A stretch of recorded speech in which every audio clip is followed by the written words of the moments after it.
Welcome to NEWSFEED. My name is Linda Alela. We take a look at what is happening in the world of news. We have our team on ground and indeed capturing all this information for you.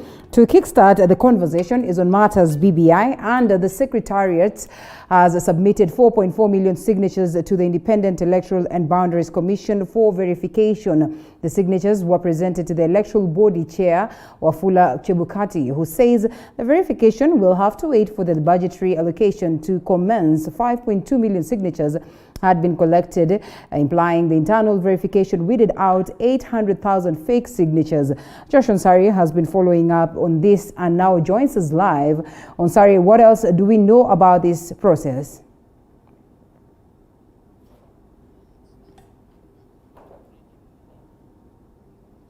Well, we still try to get a hold of Joash, who's on ground.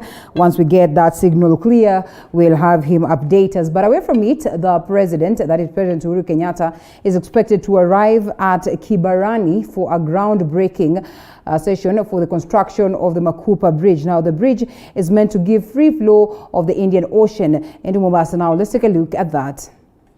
Ya kuanzisha hii daraja mpya ya Makupa, ya kuanzisha. Wenzangu hamjambo?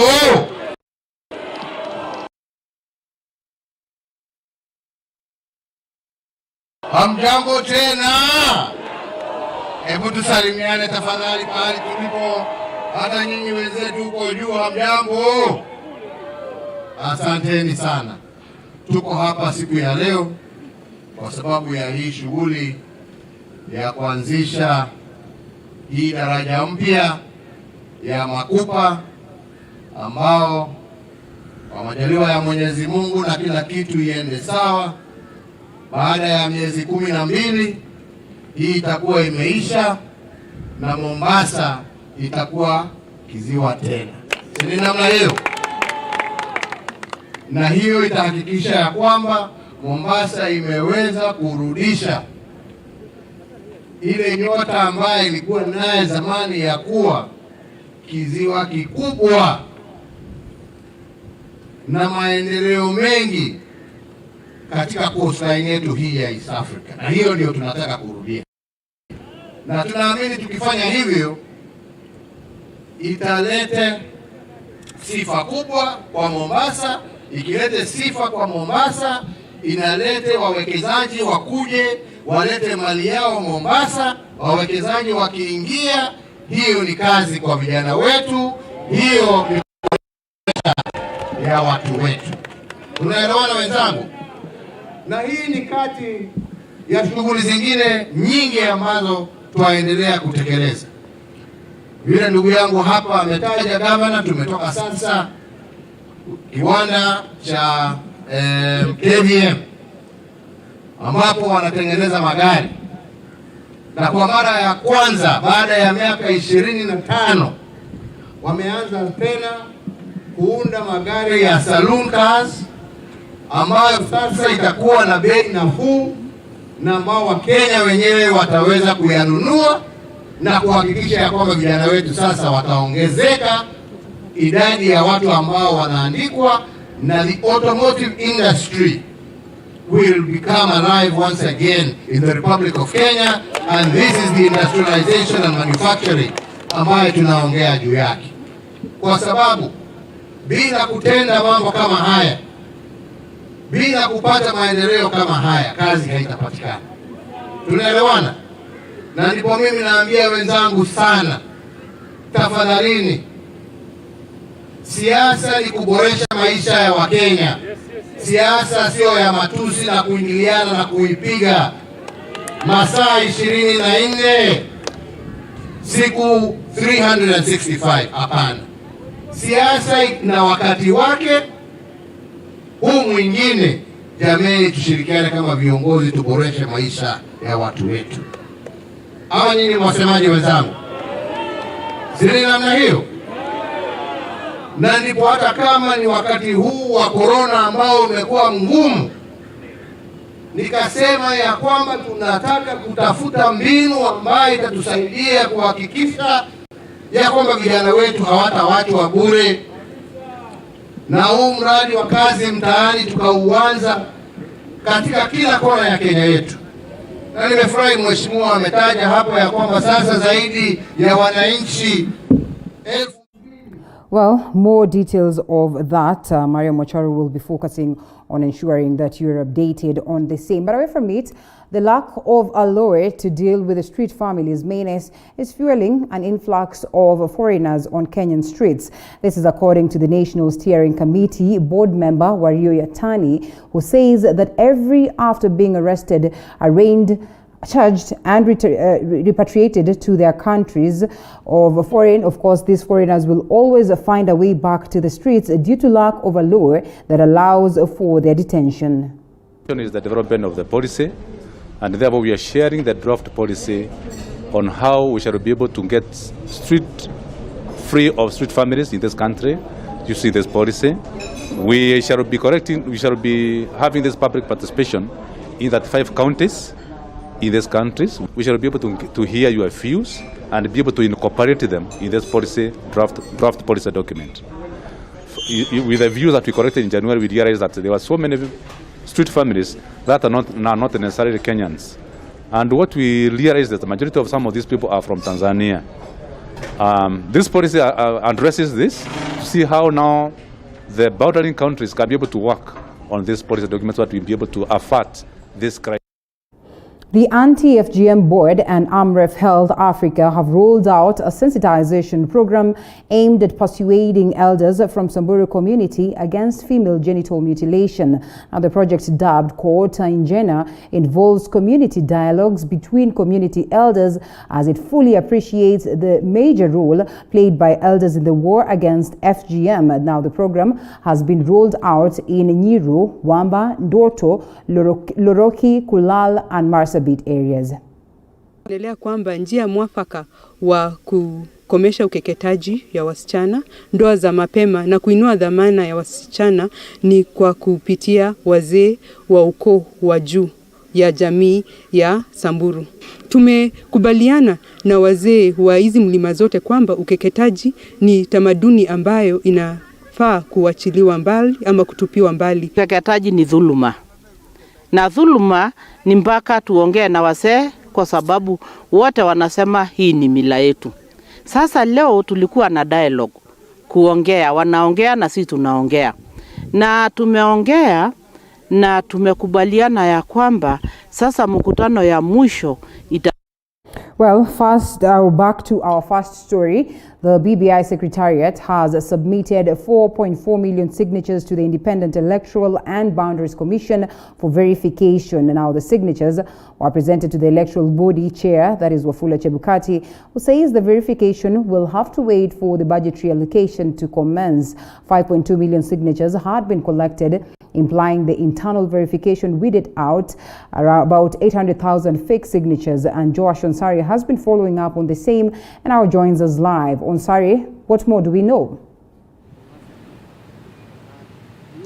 Thank you very much, Linda Lela, from our broadcasting studios here in Nairobi. We are coming to you live from the Anniversary Towers here at Nairobi, the building that hosts the headquarters of the IEBC. And we have witnessed the handover of the 4.4 million signatures to the IEBC. And now what is being waited for by Kenyans is the verification of these signatures, whereby the IEBC chair Wafula Chebukati has said he is now waiting for the allocation of the budget from the treasury so that the exercise can begin. And you realize that at this particular event the IEBC chair was hesitant to say how much this particular exercise of verification of signatures will cost, and now he said he will be able to give an update once they have done their calculations from this side. And earlier on they talked to the media, and this is what they had to say. Let's listen in. Pia ndani hapa iko signature ya party leaders wote 10. Na pia kuna signature ya my co-chair Junet Mohamed na ya Dennis Waweru and Janet from the secretariat and Mrs. Kilemi. there'll be a team waiting for you upstairs to go through the processes of handing over the main bulk of the signatures. As a commission, our work starts here. After receiving the signatures, which has been done, plus a soft copy, and which will also enable us to do our work, to save us the trouble of typing out the hard copies. We shall now proceed and request for a budget from the National Treasury. As soon as we get the budget and the exchequer, then we shall now get a team. Our team is already available. We have a referendum committee which will undertake the exercise of signature verification. But the first phase now is to do signature verification. Correct. And so when we finish that, now we jump to the next phase, where the documents will go to the counties. Okay? Then from there will be another phase where the bill will go to the National Assembly, to both houses. Then from there, the commission will now be able to frame referendum questions, and lastly, then the referendum itself. So when we reach there, then we shall be able to tell you how much the commission will require for purposes of carrying out the referendum. So it's a long process, it's a phase, and let's not jump from one stage to another. So, Linda Lela, that is what they had to say, and now this submission of these signatures has turned on another page whereby the BBI process is on, whereby now we are waiting for that verification. Then going forward, we are going to see what is going to take place. Earlier on, when we were at the BBI National Secretariat headquarters at Kilimani, the co-chair, that is Dennis Waweru and Junet Mohamed, they said the train has taken off, and now those ones who are not the proponents of the BBI have been asked to either join the BBI or be on the other side, that is the no camp, so that now the BBI process goes now to the referendum. So we will be following up on this particular story, Linda Lela, so that we can be able now to inform our viewers from all over the country. Back to you. Well, thank you, Onsari. Evidently, that indeed the proponents of the BBI have managed to collect the signatures that they anticipated. Remember, the first time they were talking on matters getting around 4 million of them. And of course, standing at the ones that have been presented so far, we wait to see what move will come from the IEBC, and we get to that referendum question. And away from that, we are looking forward to get more from you later on. So Wiper Democratic Movement leader Kalonzo Musyoka on Wednesday traversed Msambweni constituency to drum up support for the Wiper Party candidate Sheikh Mahmoud Abdurrahman, that is for the upcoming 15th December by-election. Now Kalonzo was in the company of the party chairman Chirau Wali Makwere and a host of members of parliament, and MCA says that Wiper has presented the best candidate whose integrity is second to none. The Wiper leader said the Sheikh will deliver the remaining projects that the late Suleiman Dori had started, promising that he will retain the NGCDF team in honor of the departed leader. Today, the Wiper boss will host opinion and party grassroots leaders for the final strategy to capture the Msambweni parliamentary seat.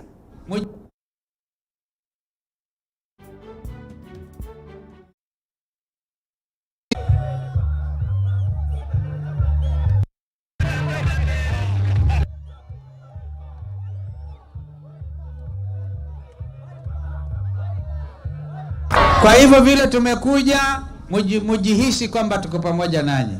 Na waomba kwa unyenyekevu, nyinyi mpatie Wiper kiti hiki.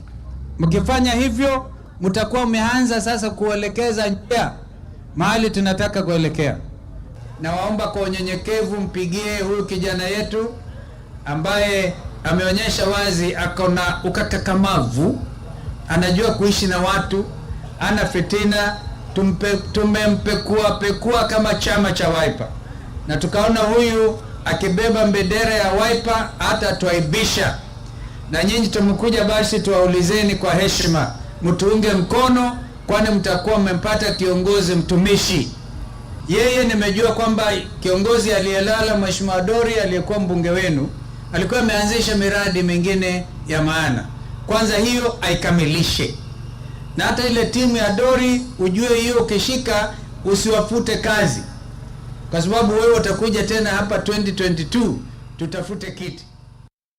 Kakamega Deputy Governor Philip Kutimu has called on the local and indigenous knowledge holders to join the world in the race for finding a cure for COVID-19. Philip Kutimu said this at an event where the regional community indigenous knowledge holders had convened for the signing of an agreement that will see the national government assist in the community in the research of a natural hub. Now, the agreement aims at protecting them from exploitation from outsiders who may get the knowledge and use it for their own benefit. On their side, the indigenous holders have asked the government to consider opening of a training center for them. The economy has been hit hard, jobs have been lost, and lives have been lost. To avert this crisis, there is urgent need to get a vaccine or a cure for this deadly virus. I wish to urge every stakeholder present here today and many others out there to join forces in research to get a possible cure, prevention and response to the virus. Lakini bila hiyo sisi tunaenda tu kwa madaktari wale ambao tumejua walifikia Kenyatta University, sijui wale manases ambao wamepitia mgumu, ndio tunaona wanafaa. So if we can have that kind of a center that can recognize them and give them a certificate to show that yes, they are able to treat you and you get healed, because their medicine will also be tested. Mahali wanaenda akuje na madawa yake. Sasa pale mwanasayansi ako hapa na yeye ako hapa. Well, from that story, we now take a short break. We're still coming back with more after this break.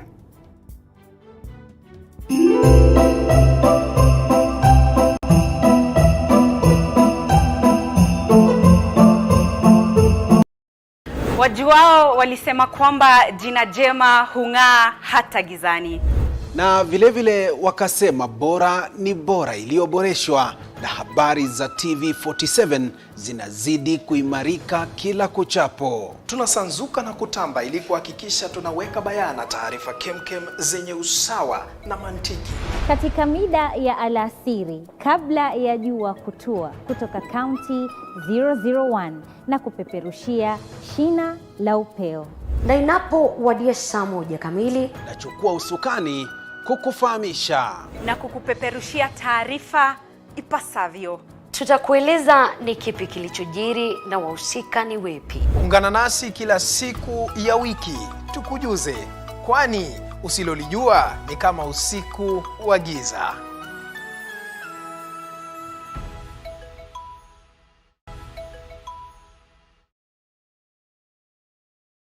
If we had not gone into PPEs right now, we wouldn't be having this opportunity to tell the story of how equity helped the local sector.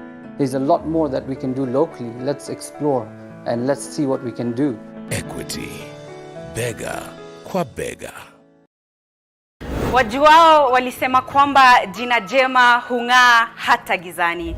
Na vilevile wakasema bora ni bora iliyoboreshwa, na habari za TV47 zinazidi kuimarika kila kuchapo. Tunasanzuka na kutamba ili kuhakikisha tunaweka bayana taarifa kemkem zenye usawa na mantiki. Katika mida ya alasiri kabla ya jua kutua, kutoka kaunti 001 na kupeperushia shina la upeo. Na inapowadia saa 1 kamili, nachukua usukani kukufahamisha na kukupeperushia taarifa ipasavyo. Tutakueleza ni kipi kilichojiri na wahusika ni wepi. Ungana nasi kila siku ya wiki tukujuze, kwani usilolijua ni kama usiku wa giza.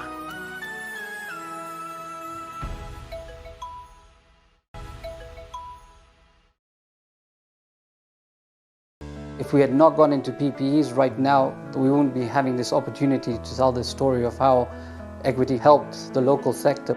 There's a lot more that we can do locally. Let's explore and let's see what we can do. Equity, bega kwa bega.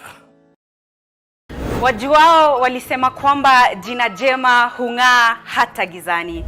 Na vilevile wakasema bora ni bora iliyoboreshwa, na habari za TV47 zinazidi kuimarika kila kuchapo. Tunasanzuka na kutamba ili kuhakikisha tunaweka bayana taarifa kemkem zenye usawa na mantiki. Katika mida ya alasiri kabla ya jua kutua, kutoka kaunti 001 na kupeperushia shina la upeo. Na inapowadia saa 1 kamili, nachukua usukani kukufahamisha na kukupeperushia taarifa ipasavyo. Tutakueleza ni kipi kilichojiri na wahusika ni wepi. Ungana nasi kila siku ya wiki tukujuze, kwani usilolijua ni kama usiku wa giza.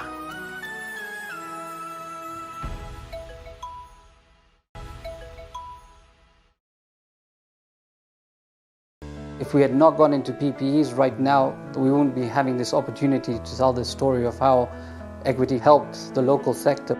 There's a lot more that we can do locally. Let's explore and let's see what we can do. Equity, bega kwa bega. Wajuao walisema kwamba jina jema hung'aa hata gizani. Na vilevile wakasema bora ni bora iliyoboreshwa, na habari za TV47 zinazidi kuimarika kila kuchapo. Tunasanzuka na kutamba ili kuhakikisha tunaweka bayana taarifa kemkem zenye usawa na mantiki. Katika mida ya alasiri kabla ya jua kutua, kutoka kaunti 001 na kupeperushia shina la upeo. Na inapowadia saa 1 kamili, nachukua usukani kukufahamisha na kukupeperushia taarifa ipasavyo. Tutakueleza ni kipi kilichojiri na wahusika ni. Well, I'm glad you've chosen to stay with us. We have more coming your way. To start off, Kajiado County Government, in partnership with the White Ribbon Alliance Association, have launched a program fighting for women human rights in the county. Now, for the longest time, women in Kajiado County have been affected by their renowned traditions and norms like female circumcision and early marriages. Governor Ole Lenku also awarded 21 women rights activists in the county. Now, the White Ribbon Alliance Association emphasized on the need of the launched policy, saying women are amongst the vulnerable groups in the community. Kina mama shangwe na nderemo imeenda. Tunajua kwa katiba yetu ya Kenya 2010 kwamba tutakuwa na gender equality, lakini kwa sababu ya sheria mingi kushinda kupita, hiyo gap bado iko kwa kubwa. Na tunajua pia katika sheria nyingi za kimataifa hii mambo ya ubaguzi na dhuluma kwa kina mama imejaribu kushughulikiwa kisheria, na kama county leo tunachukua mstari wa mbele kuhakikisha kwamba tumeweka policy ambayo itatusaidia kutimiza lengo hilo. There's a need to have a policy, a system that will guide or will support these women as much as we are through the empowerment programs that we run across the country.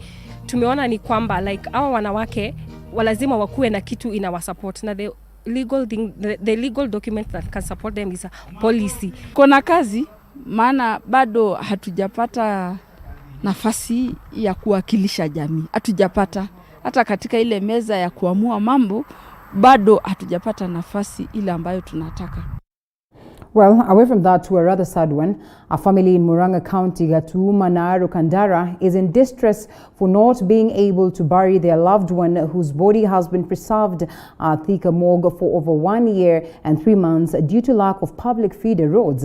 Now, according to the family, they have lost another member because of the same situation, and the family had vowed not to bury the former until they are given a public feeder road to their village, which they claim was grabbed many years ago, and the map to their village altered 11 times, leaving them landlocked.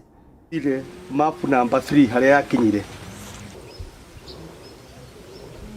Watu wangu, familia yangu itakufa sababu ya stress na depression. Sababu niko na msiba ambao umemaliza mwaka moja na miezi mitatu mtu akiwa yuko mochari, na sababu ni hii moja tu. Kwetu hakuna njia ya kufika nyumbani.